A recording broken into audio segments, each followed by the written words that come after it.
শুভ সকাল বন্ধুরা, সকলে কেমন আছো? একটা মিষ্টি সকালে তোমাদের সকলকে জানাই অনেক অনেক বুক ভরা ভালোবাসা।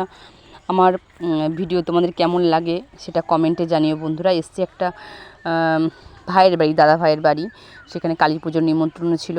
তা সকাল সকাল যেহেতু পুজোটা হয়ে গেছে, আমরা যখন আসি তখন দেখি মাকে বিসর্জন দেওয়া হয়ে গেছে।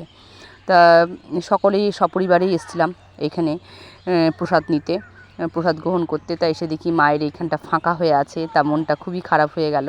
যে কারণে আসা খুব তাড়াতাড়ি যে এসে একটু মাকে দর্শন করব, তা সেটা আর হয়নি। এখানে দেখি 108টা প্রদীপ যেখানে জ্বালিয়েছিল পুজোর সময় সেটা নিভে আছে, আর ফল প্রসাদ বানানো হচ্ছে।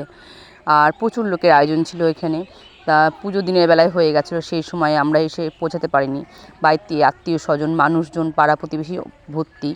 আর উপরে প্যান্ডেলটা খুব সুন্দর করে করা হয়েছে।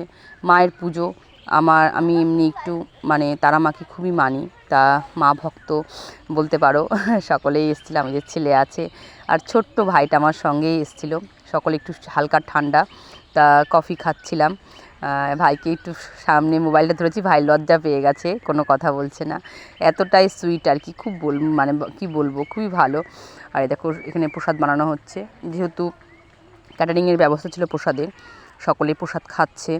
আর এই ফলের যখন মানে একটু অল্প হচ্ছে তখন এখান থেকে প্রসাদ বানিয়ে সেখানে নিয়ে যাচ্ছে।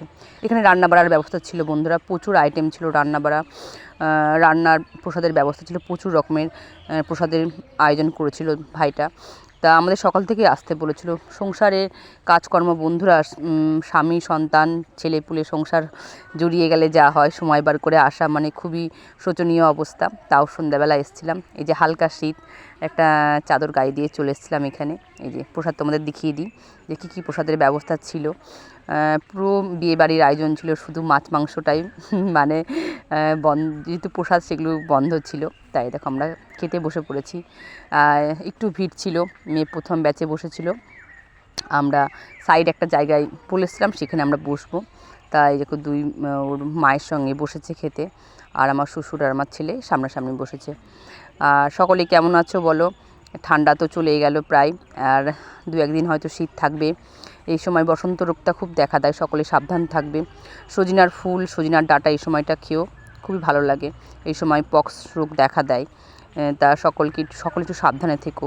রাতে প্রচণ্ড গরম পড়ছে, আর সারাটা দিন গরম, রাতে অনেকটা তখন ঠান্ডা লাগে।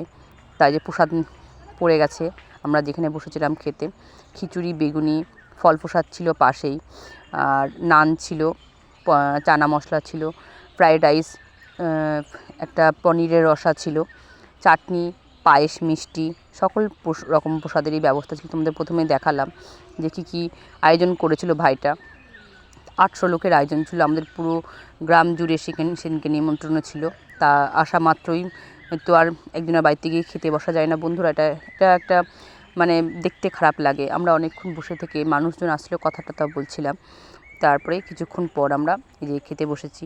আর এই চাটনি পড়ে গেছে, চাটনি পায়েস পড়ে গেছে বন্ধুরা, শেষ পাতে হজমলা দিয়ে খাওয়া দাওয়া শেষ হয়েছে।